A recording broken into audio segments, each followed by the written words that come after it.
ክፍል መታሰቢያነቱ በዚህ ዘጋቢ ድራማ ላይ በትወና ስትሳተፍ ለነበረችውና በቅርቡ ባደረባት ህመም ለተለየችን ወጣት ተዋናይት ዲቦራ ንጉሴ መሆኑን እየገለጽን ለመላው ቤተሰቧና ወዳጅ ዘመዷ መጽናናትን እንመኛለን።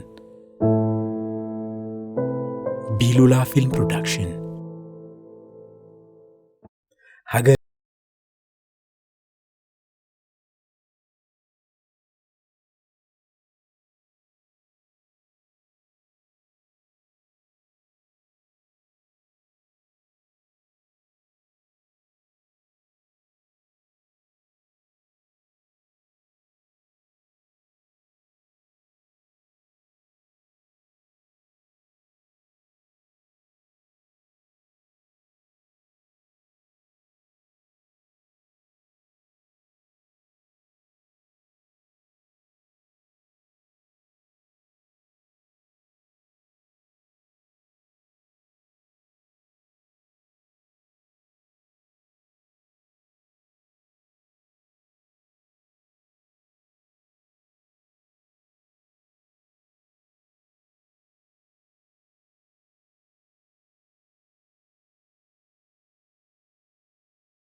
ሰላም ተመልካቾቻችን ቢሉላ ፊልም ፕሮዳክሽን ከፋና ቴሌቪዥን ጋር በመተባበር የሚያቀርብላችሁ ስለ ህይወት የተሰኘ ፕሮግራማችን አሁን ጀምራል።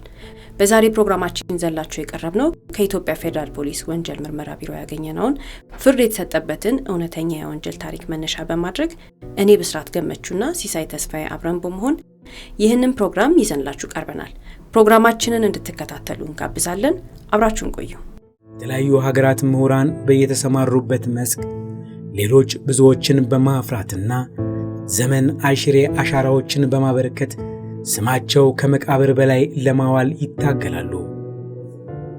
እኚሁ አሜሪካዊው ፕሮፌሰር ሪቻርድሰንም ከነዚህ አይነት የቀለም ቀንድ ምሁራን መካከል አንዱ ናቸው። እኚህ ፕሮፌሰር በተለያዩ ዘርፎች አያሌ ጥናትና ምርምሮችን በማድረግ የታወቁና ስማቸው በዓለም ዙሪያ የናኘ ሰው ናቸው። ታዲያ እርሳቸውም እንደ መሰሎቻቸው በተደላደለና እጅግ ዘመናዊ በሆነው ሀገራቸው አሜሪካ ባሉ የጥናትና ምርምር ተቋማት ውስጥ መሽገው ጥናታቸውን ከማከናወን ይልቅ በተለይም እንደ ኢትዮጵያ ባሉ አዳጊ ሀገራት እየተዘዋወሩ በየሀገራቱ ጠብ የሚል ዕውቀት አበርክቶ ለማኖር አቅደዋል።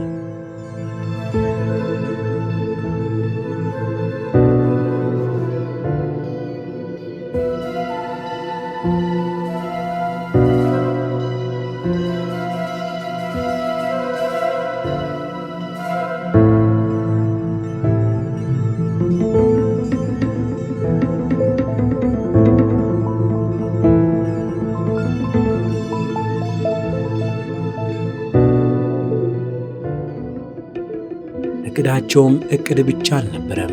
ከ20 ዓመታት በላይ በተለያዩ የእስያና የአፍሪካ ሀገራት በመዘዋወር ለዓመታት ያካበቱት ዕውቀትና ልምድ በማስተማር እንዲሁም ከፍተኛ ጥናቶችና ምርምሮችን በማማከርና በመምራት ጭምር ጉልህ አስተዋጽኦ ሲያበረክቱ ኖረዋል።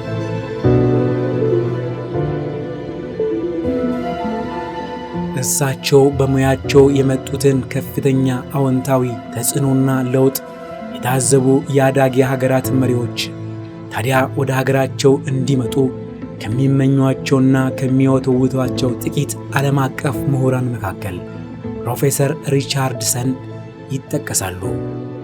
ከምሁሩ ለመማር ከሚሹ ሀገራት መካከል ደግሞ ኢትዮጵያ አንዷ ናት።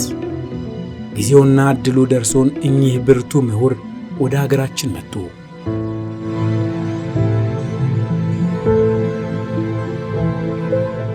ማረፊያቸውን እዚህ አዲስ አበባ በተዘጋጀላቸው ስፍራ ያደረጉት ፕሮፌሰር ሪቻርድሰን ወደ ሀገራችን እንደገቡ ነበር በማስተማር ሥራ የተጠመዱት።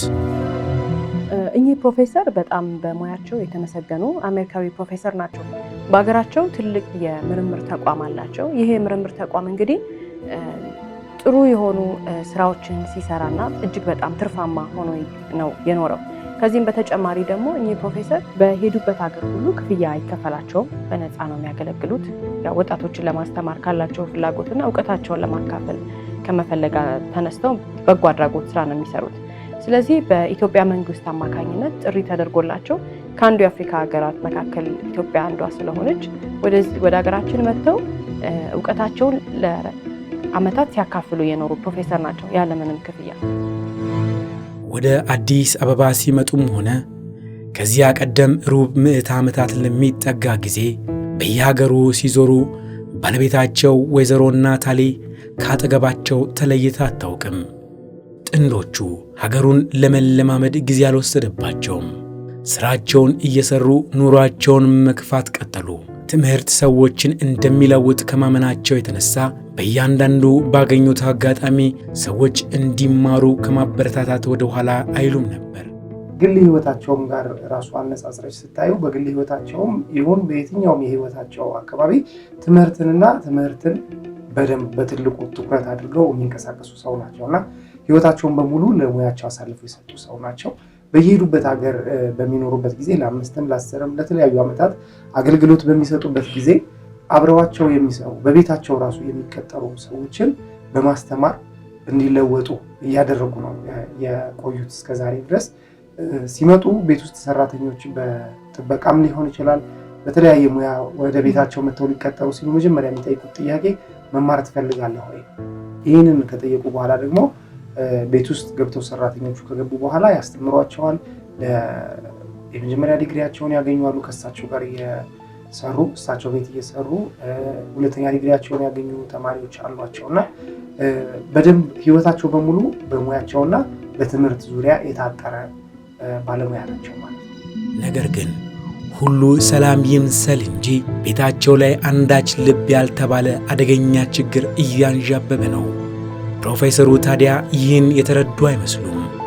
ፕሮፌሰር ሪቻርድሰን ቀንም ሆነ ማታ ከመጽሐፍ የማይለዩና ጊዜያቸውን ሙሉ በሙሉ ለሥራቸውና ለንባብ አሳልፈው የሰጡ ሰው በመሆናቸው ባለቤታቸው የምትፈልገውን ትኩረትና ጊዜ እንደማይሰጧት ልብ ለማለት አልቻሉም። ይህም በባለቤታቸው ናታሊ ዘንድ መከፋትን ፈጥሮ ከጊዜ ወደ ጊዜ በእሳቸው ተስፋ እየቆረጠች እንድትመጣ አድርጓታል።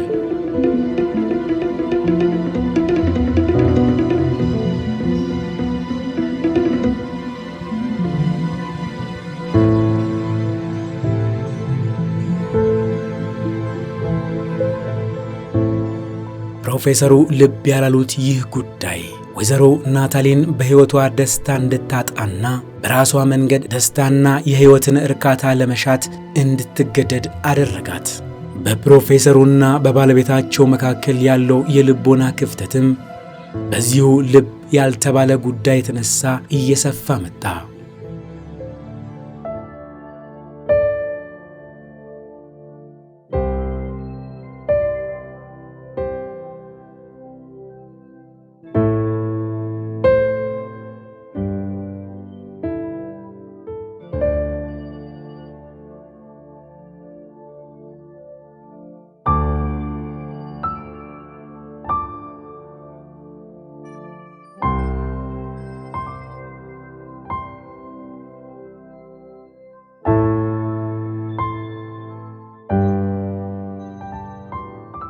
ስኬታማ ፕሮፌሰር ናቸው እኚህ ፕሮፌሰር። ነገር ግን ማህበራዊ ህይወታቸውን ቤተሰባዊ ህይወታቸውንና ስራቸውን አመጣጥ ነው የመሩ ናቸው ብለን አናስብም። ምክንያቱም ሙሉን 24 ሰዓት ውስጥ ትንሽ ሰዓት ለመተኛት ከመጠቀም ውጪ ምንም አይነት ቤተሰባዊ ህይወት የላቸውም። ከባለቤታቸው ጋር የሚያሳልፉት ጊዜ የለም።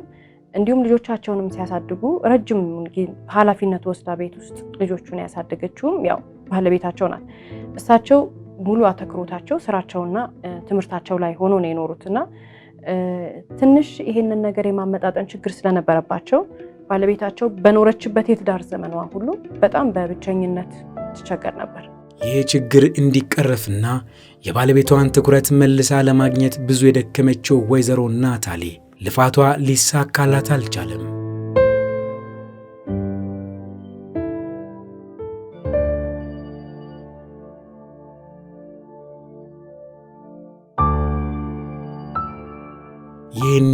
ታዲያ ብቸኝነቷን ለማጥፋት ሌሎች አማራጮችን ለማየት የተገደደችው? ለዓመታት በብቸኝነት ብትሰቃይም እንደ መፍትሄ የወሰደችው አቋም ትዳሯን ሳታፈርስ ሕይወቷን ለማጣጣም የምትችልበትን መንገድ መፈለግ ነበር።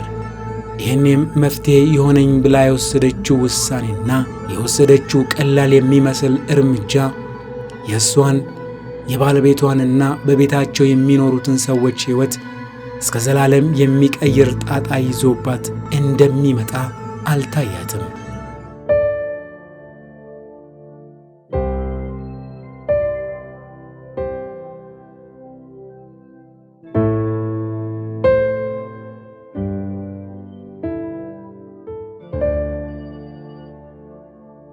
ይህ የወይዘሮ ናታሊ እርምጃ የቤተሰቡ አሳዛኝና አስደንጋጭ ታሪክ መነሻ ነበር።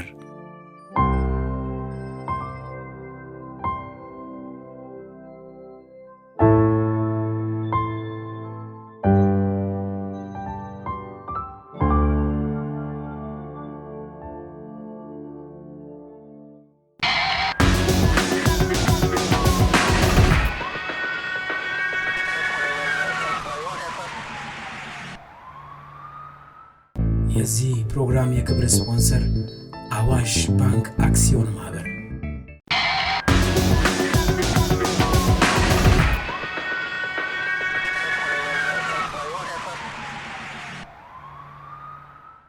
የዚህ ፕሮግራም የክብር ስፖንሰር አዋሽ ባንክ አክሲዮን ማህበር። ፕሮፌሰሩ በተለያዩ ሀገራት እየተዘዋወሩ ይህንን አገልግሎታቸውን በሚያበረክቱበት ጊዜ ባለቤታቸው ከፍተኛ የሆነ ጫና ውስጥ መግባታቸውን አንስተናል።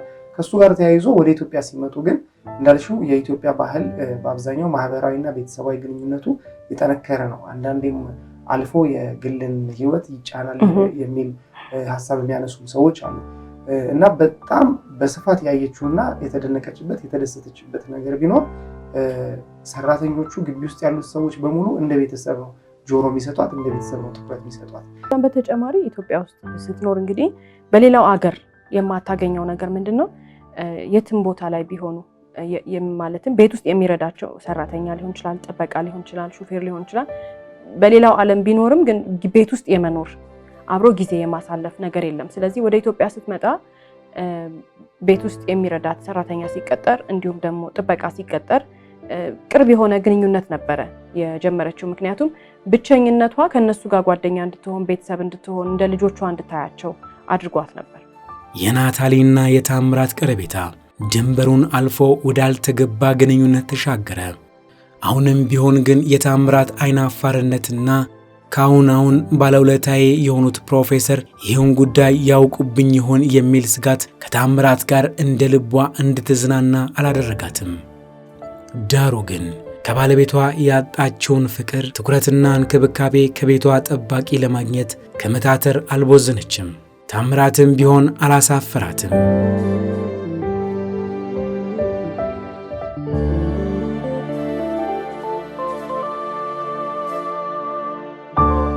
ሁለቱም የድብቅ ፍቅራቸውን ቀጠሉበት።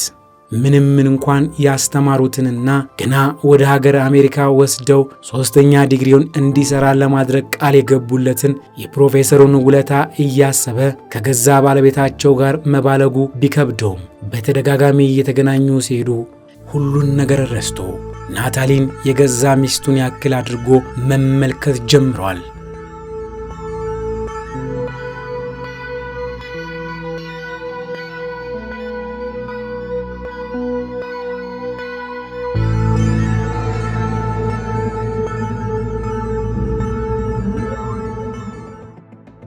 ፕሮፌሰሩም በገዛ ቤታቸው ይህ ሁሉ ሲደረግ አንዳችም የሚጠረጥሩት ነገር አልነበረም።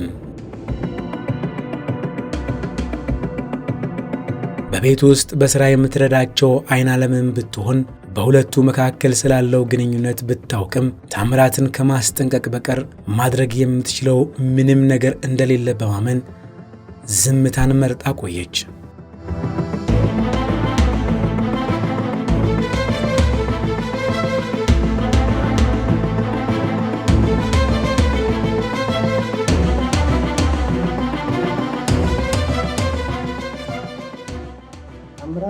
ያለው ባህሪ የኛ ይሄ ሀገራዊ የሆነ ባህላዊ አይነት የወንድ ባህሪ ያለው ነው። ያ ማለት ምንድነው? ትንሽ ወግ አጥባቂነት ያጠቃዋልና ያንን ወግ አጥባቂነትና ሁሉም ነገር በአግባብና በገደብ መሆን አለበት የሚለውን አመለካከቱን ካለባበሱ ጀምሮ ታይበታለች። ይህንን ደግሞ በራሱ ላይ ብቻ ሳይሆን በሚቀርባቸው ሰዎች ላይም ተጽዕኖ ሲያሳድር ታይዋለች።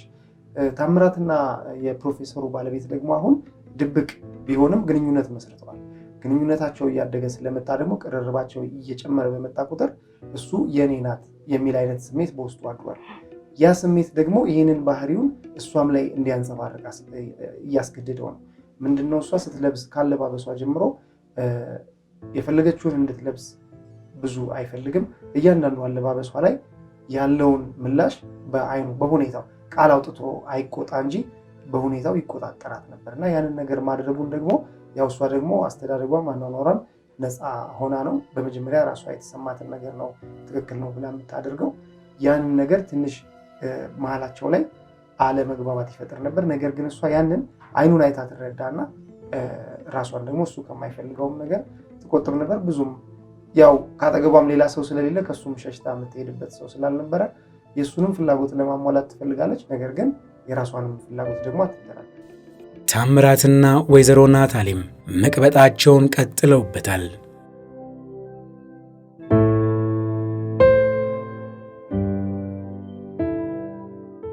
እንደ ናታሊ ሁሉ ታምራትም በበኩሉ ድብቅ ግንኙነታቸው በተለያዩ ምክንያቶች የተነሳ ተመችቶታል። ፕሮፌሰሩ የሚያስፈልጋቸውን ሁሉ እያሟሉ እያስተማሩት ነው። ናታሊም በየጊዜው ዳጎስ ያለ ገንዘብ ትሰጠዋለች። ናታሊም የምትፈልገውን ትኩረትና እንክብካቤ ከወጣቱ ታምራት ታገኛለች። በዚህ ሁኔታ ጊዜያት አለፉ።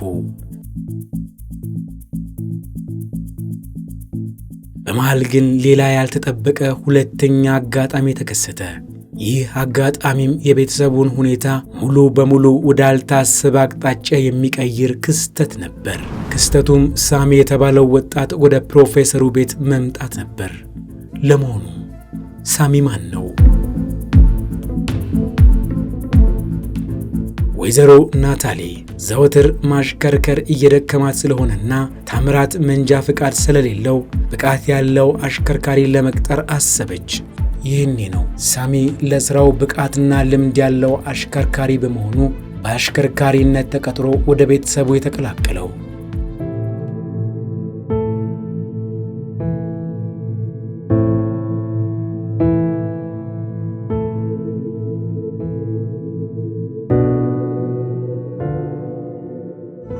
ሳሚ ወደዚህ ቤተሰብ እንደገባ ወዲያው ነበር ሌላ ችግር ተከትሎ የገባው።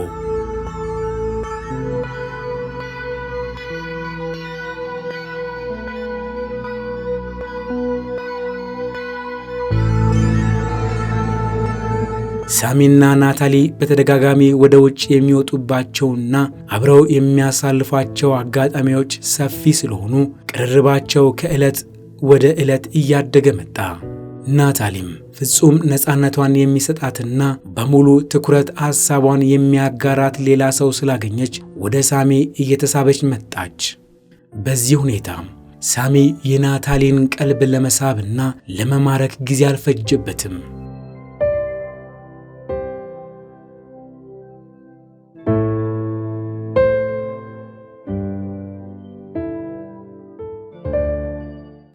ወይዘሮ ናታሊ ቤቷ ባሉትና ፍጹም የተለየ ስብዕና ባላቸው በታምራትና በሳሚ መካከል ተወጥራለች።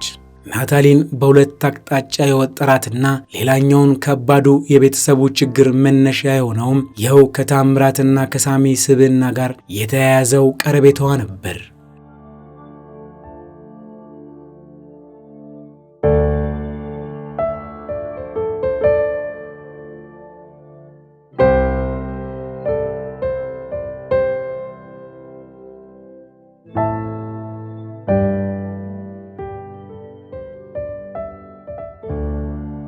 ታምራት እያለ ሳሚ በሹፌርነት ወደ እነሱ መጣ።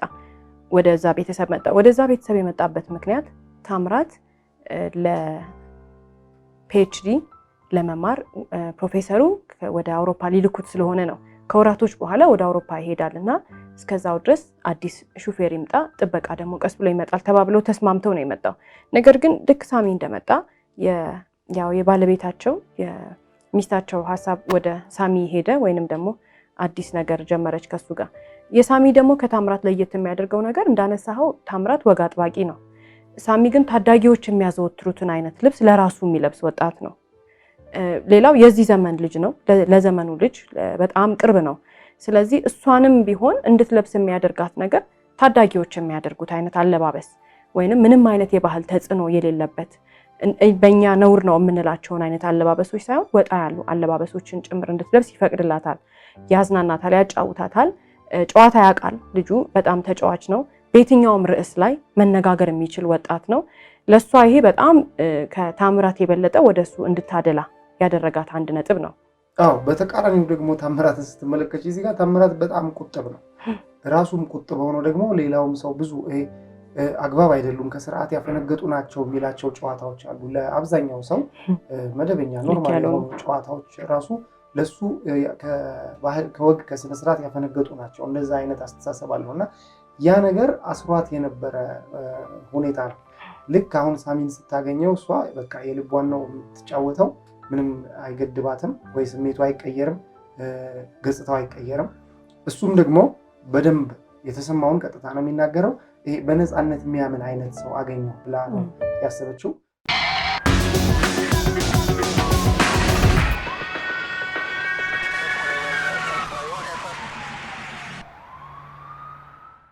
የዚህ ፕሮግራም የክብር ስፖንሰር አዋሽ ባንክ አክሲዮን ማህበር።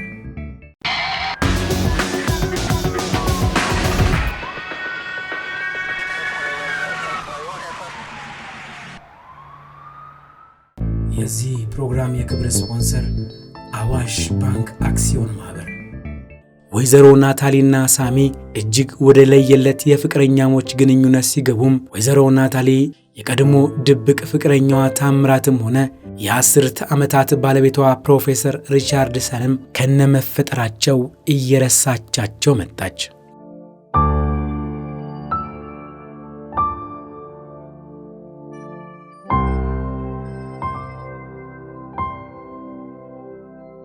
ከምትፈጽመው አስነዋሪ ውስልትና ህፍረት ሳይሆን ፍጹም ደስታ ይሰማት ጀምሯል። ፕሮፌሰሩ ግን በገዛ ቤታቸው በገዛ ሰራተኞቻቸውና ባለቤታቸው መካከል ምን እየተካሄደ እንዳለ ለማወቅና ለማስተዋል አልቻሉም።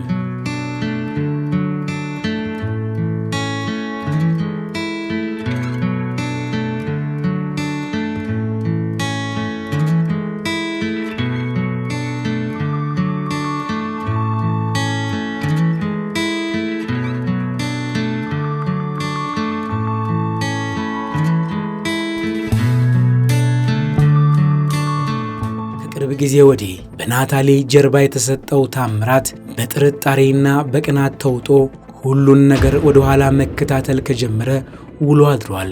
ሆኖም ይህን ስሜቱን በውስጡ ከማመቅ ውጭ ለማንም ትንፍሽ ሳይል ቆየ።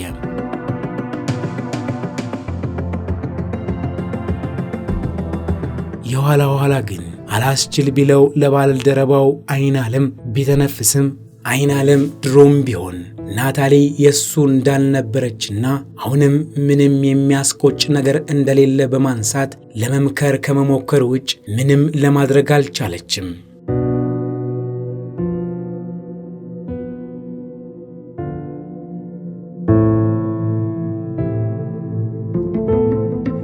ሳሚና ወይዘሮ ናታሊ በድብቅ ፍቅር መክነፋቸውን ሲቀጥሉ የታምራት የመከዳት ስሜትም እያጋለ መጣ። ሁሉም በውስጡ ያለውን ስሜት አምቆ ላዩን ሰላም ቢመስልም ቤቱ በሁለቱ ወንዶችና በማወራዋ መካከል ባለው አሳፋሪ ግንኙነት የተነሳ ውስጡን በነገር ረመጥ ተወጥሯል። ፕሮፌሰሩ ግን አሁንም ቢሆን ማን ምን እያከናወነ እንዳለ የሚያውቁት ነገር የለም። ከጥናትና ምርምር ባሻገር ከሚያስተምሯቸውና ከሚያማክሯቸው የድህረ ምረቃ ተማሪዎችና ከሚያጠኗቸው በርካታ ርዕሰ ጉዳዮች ውጭ የቤታቸው ጉዳይ ላይ ትኩረታቸውን አያደርጉም።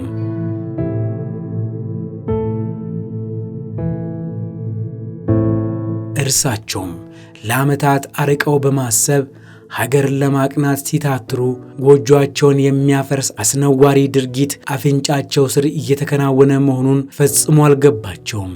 ሳሚ ወይዘሮ ናታሊ ከዚህ ቀደም የግቢው ጠባቂና አትክልተኛ ከሆነው ከታምራት ጋር መሰል የፍቅር ግንኙነት እንደነበራት አያውቅም። ታምራትም ቢሆን እስካሁን አልነገረውም። በተቃራኒው ደግሞ የታምራት ቅናት ነፍስ እየዘራ መጥቶ አንዳች መላ ፈጥሮ ሳሚን ከዛ ቤት ካላስወጣ ወይዘሮ ናታሊን መልሶ በእጁ ለማስገባት እንደማይችል ገብቶታል። ለዚህም ሲል ወይዘሮ ናታሊና ሳሚን እጅ ከፍንጅ ለመያዝና ሳሚን በፕሮፌሰሩ በማሳጣት ከግቢው ለማስወጣት እያደባ መግቢያ መውጫቸውን መከታተል ጀምሯል። በተቃራኒው ናታሊ ከሳሚ ጋር ስላላቸው የፍቅር ግንኙነት ባለቤቷ እስካላወቁ ድረስ ታምራት ቢያውቅም እንኳን ምንም ግድ አይሰጣትም።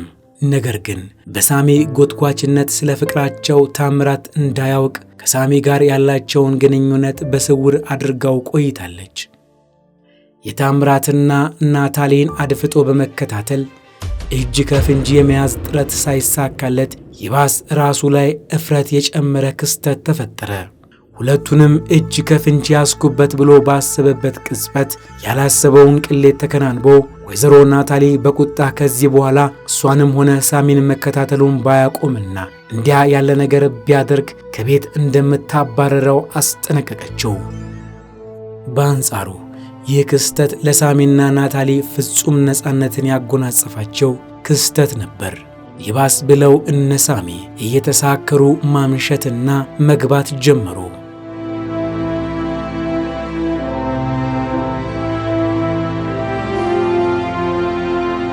ታምራት አካሄዱ እንደማያዋጣው በመረዳት ምንም እንዳልተፈጠረ ሁሉ ከሳሚ ጋር መቀራረብና አልፎ አልፎ አብሮ ማምሸት ጀመረ። ቀስ በቀስም ወይዘሮ ናታሊ ከሳሚ ጋር ሲበቃት እንደምትመለስና ከጥቂት ዓመታት በፊት ለሱ ደጋግማ ወደ አሜሪካ ከሄደ በኋላ ከፕሮፌሰሩ ጋር ፍቺ በመፈጸም እሱን ለማግባት የገባችለትን ቃል እንደምትጠብቅ ተስፋ በማድረግ ዝም ብሎ መጠባበቅ ጀመረ። በዚህ ሁኔታም ሳሚ ቀስ በቀስ ስለ እሱና ስለ ወይዘሮ ናታሊ ድብቅ ፍቅር ሳይቀር ለታምራትና ለዓይን ዓለም መናገሩን ቀጠለ።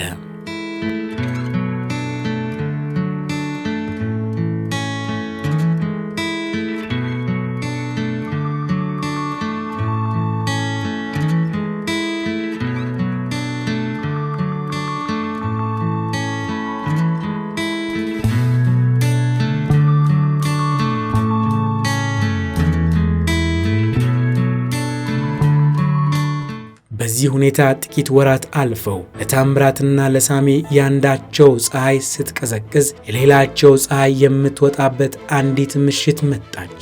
በዚች ሐሙስ ምሽት ታምራትና ሳሚ ብቻቸውን ሁለቱ እንደ ወትሯቸው እየተዝናኑ እየተጨዋወቱ ሳለ ታምራት ከራሱ ከሳሚ አንደበትም ፈጽሞ ያልጠበቀውን ጉዳይ ሰማ።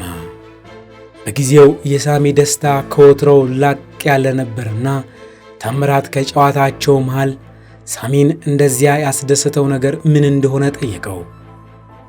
ሳሚም ወይዘሮ ናታሊ ባሏን ከፈታች በኋላ እሱን አግብታው ወደ አሜሪካ እንደሚሄዱና በትዳር አብረው እንደሚኖሩ ቃል እንደገባችለት የምስራች ያለውን ጊዜ ነገረው። ይህ ዜና ግን ለታምራት ሲፈራው የቆየው መርዶ ነው የሆነበት።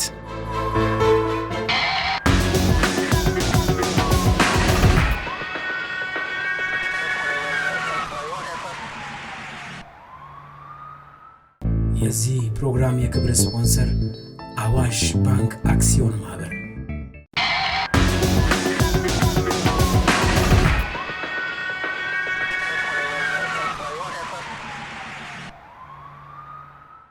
የዚህ ፕሮግራም የክብር ስፖንሰር አዋሽ ባንክ አክሲዮን ማህበር።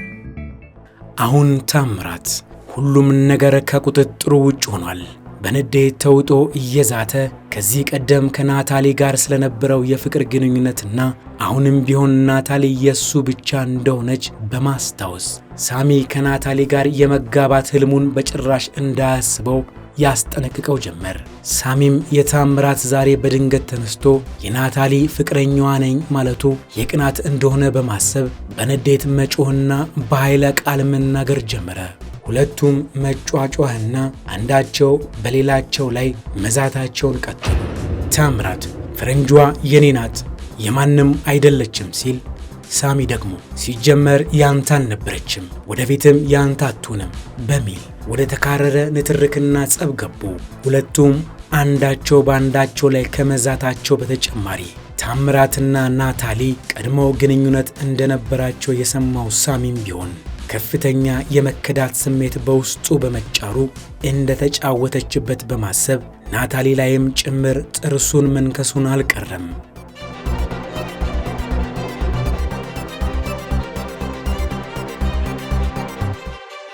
ከሁለቱ ወጣቶች የከረረ ግጭት በኋላ በማግስቱ ሁሉን የሚያስደነግጥና ጨርሶ ማንም ያልገመተው ድርጊት ተፈጸመ። ከአምስቱ የፕሮፌሰሩ ባለታሪኮቻችን መካከል አንዳቸው ተገድለው ተገኝተዋል። ሟች ማን ነው? ገዳይስ ምንድነው? ለሁለቱም የነገረቻቸው ነገር የጥናት ተቋም አላቸው እዛ ሀገር። ስለዚህ ያ ሲሸጥ በሚሊዮን ዶላር የሚያወጣ ሀብት ንብረት ይዛ ወደ ኢትዮጵያ በመጣች ጊዜ ከነሱ ጋር ጥሩ ህይወት እንደምታሳልፍ ነው ለሁለቱም የነገረቻቸው። ስለዚህ እነዚህ ሁለት ወጣቶች ታምራትም ሳሚም በሚመጣው ንብረትና በሚያገኙት ከሷ ጋር ባለ ህይወት በመጎምጀት ነው እንግዲህ ሁለቱ የሳልነውን ህይወት አናገኝም ብለው መጋጨት የጀመሩት። በጣም የሚያሳዝነው ነገር ግን ሁለቱም የፕሮፌሰሩ ሚስትና አያት ለልጆቿ የሆነች እናት የሆነች መሆኗን ዘንግተውታል። በዚህ ሰዓት ነው እንግዲህ ሁለቱ ግጭት ከፈጠሩ በኋላ የተዝናኑ የነበሩበት ቦታ ላይ በሚቀጥለው ቀን ጠዋት አሳዛኝ በሆነ ሁኔታ ነው የፕሮፌሰሩ ሚስት ተገላ የተገኘችው። ወይዘሮ ናታሊ ተገላ መገኘቷን ፖሊስ ከተረዳበት ደቂቃ አንስቶ ፕሮፌሰሩ ታምራት፣ ሳሚ ወይም አይናለም አሊያም አንድ ሌላ ሰው በግድያው ተጠያቂ ስለሆነ ሁሉንም መመርመር ጀመረ። ከመጀመሪያ ቁልፍ የምርመራ ሂደት በኋላም ፖሊስ ታምራትና ሳሚን ዋነኞቹ ተጠርጣሪዎቹ አድርጎ በመለየት ሁለቱንም በቁጥጥር ስር አውሎ ምርመራውን ቀጠለ።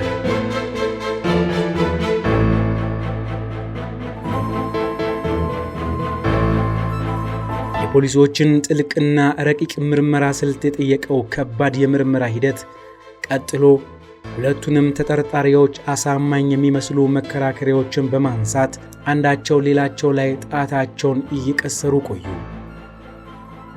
ፖሊስ ምርመራውን ባጠናከረ መጠን ሁለቱም ገዳይ ሊሆኑ የሚችሉባቸው ማስረጃዎችን በማግኘቱ የምርመራው አቅጣጫ ወደ ሁለቱም የሚጠቁም መሆኑን ሌላው ፈተና ሆነ። ታምራትም ሆነ ሳሚ ናታሊን ለመግደል ሊነሳሱባቸው የሚችሉ የየራሳቸው ምክንያቶች አሏቸው። ታምራት ከዚህ ቀደም አግብታው ወደ አሜሪካ ልትወስደው የገባችለትን ቃል በማጠፏና ይህን እድል ለሳሚ ልትሰጥ በመወሰኗ እንዲሁም ለቤተሰቧና ለአገሬው ሰው ሁሉ ሚስቱ እንደሆነች በሙሉ ልብ አስተዋውቋት ሲያበቃ ስለካደችው በተጨማሪም በየጊዜው ተሰጠው የነበረውን ገንዘብ ስላስቀረችበት በቅናት ተነሳስቶ ሊያደርገው ይችላል። በሌላ በኩል ሳሚም በተመሳሳይ እስከዛሬ ያላወቀውን ናታሊና የታምራትን ድብቅ ግንኙነት ሲሰማ ብሎም እስካሁን የገባችለትን የተስፋ ቃል በተመሳሳይ ለታምራትም እንደገባችለት ሲረዳ እንደተጫወተችበትና እንዳሞኘችው በማሰብ እጅግ በጣም ተናዶ ዝቶባታል።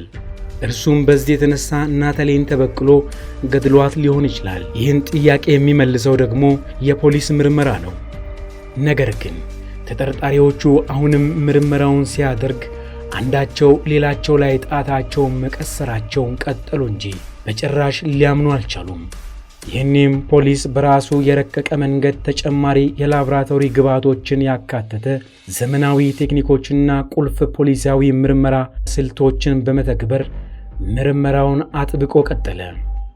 በመጨረሻም ገዳይዋ ለረጅም ጊዜ በቅናት ሲብሰለሰል የነበረው ታምራት መሆኑ በማያፈናፍኑ ማስረጃዎች ሲረጋገጥበት ግድያውን መፈጸሙን አምኖ የወንጀሉን ሁኔታን በዝርዝር ለፖሊስ አስረዳ።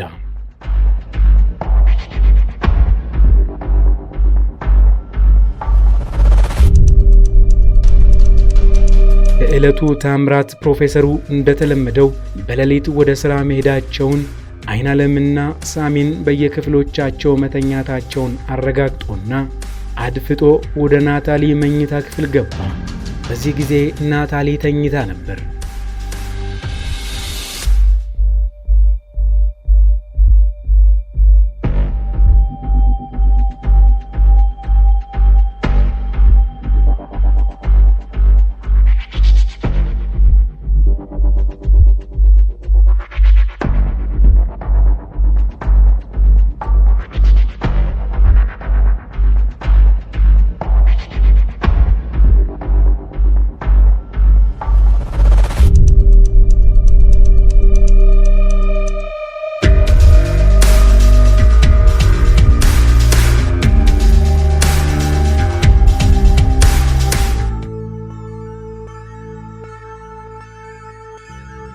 በአሰሪው ላይ በጭካኔ ግድያውን የፈጸመው ታምራት በመጨረሻ ተገቢውን የሕግ ቅጣት እንዲቀበል ወደ ፍርድ ቤት ተላከ። የሚያሳዝነው ነገር ይሄ ሁሉ ነገር ሲፈጠር ፕሮፌሰሩ ምንም የሚያውቁት ነገር አለ? ቤታቸው ውስጥ የሁሉ ነገር ሲፈጠር ሚስታቸው በዛ ሁሉ ነገር ውስጥ ስታል ምንም ያውቁት አልነበረ። በተለይ ደግሞ ከሳሚ ጋር ባሳለፈችው ጊዜ ገንዘብ በጣም ብዙ ገንዘብ ታባክን ነበረ። ያው የምትጠይቃቸውን ገንዘብ አውጥቶ ይሰጧታል እንጂ ለምንድን ነው እንዴት ዋልሽ እንዴት አመሸሽ ራሱ አይሏት። በጣም አምሽታ ትገባለች። የት አምሽታ ከማን ጋር እንዴት አምሽታ እንደምትገባ ለምን አምሽታ እንደምትገባ አይጠይቋትም ነበር። እሳቸው ሙሉ በሙሉ ሀሳባቸው ስራቸው ላይ ነበር። ስለዚህ ሙሉ በሙሉ ይህን ታሪክ የሰሙት ልክ እኛ እንደሰማነው ከፖሊስ ነበር የሰሙት ማለት ነው። ቤታቸው ውስጥ እየተካሄደ ያለውን ነገር ፈጽሞ አያውቁም። ቤት ውስጥ አሉ ይባላሉ እንጂ ግን የሉም ብለን መጠቅሳቸው ነው የሚሻለው።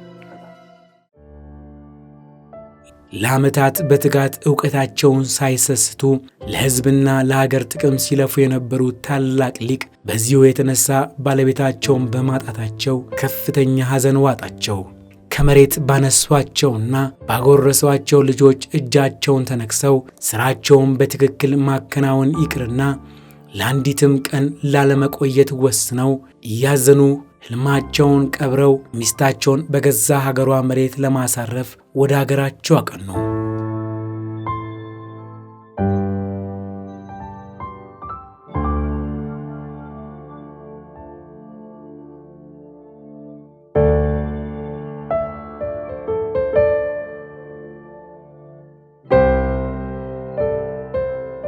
መጨረሻ ላይ ታሪኩን ነገር ከሰሙ በኋላ እንደውም በጣም በሚያሳዝንና ልብ በሚነካ ሁኔታ የጠየቁት አንድ ነገር ነበር።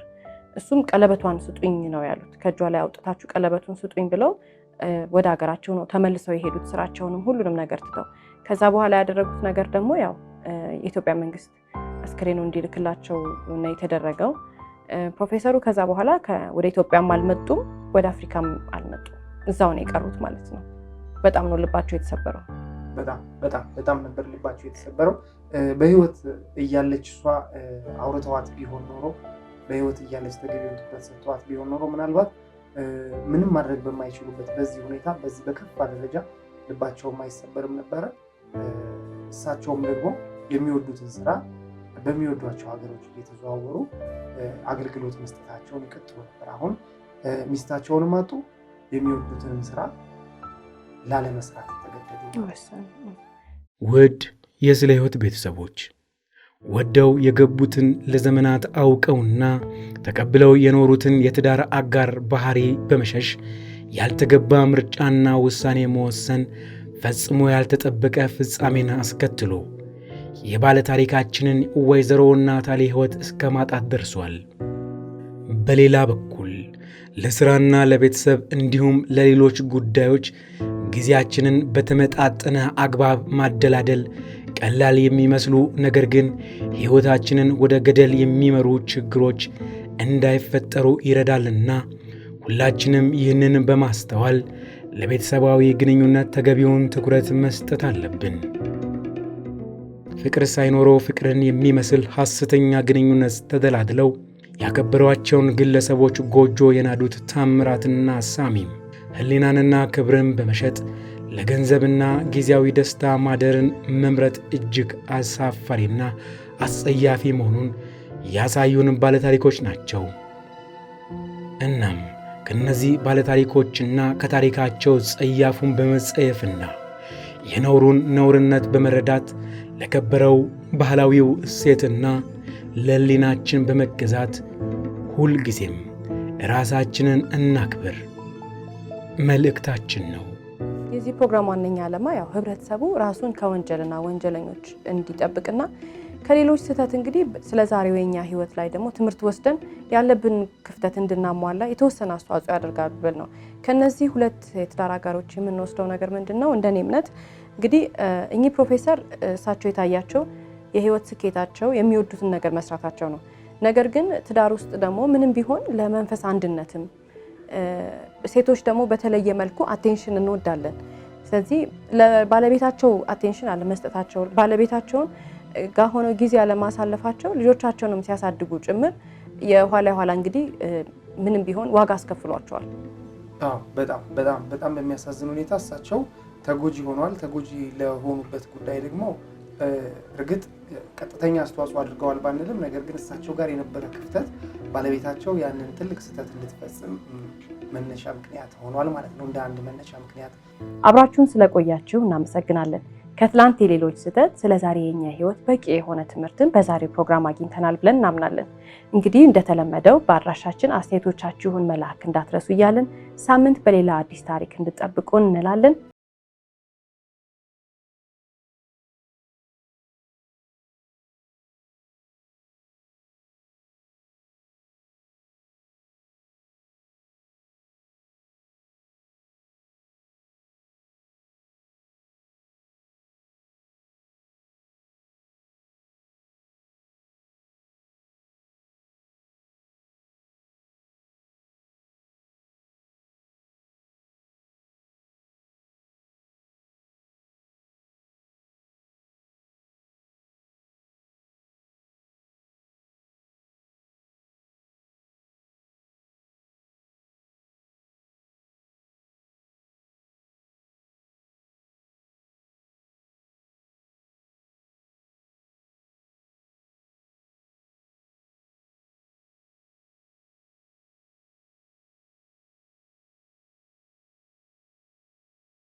በቀጣይ ሳምንት ይጠብቁ።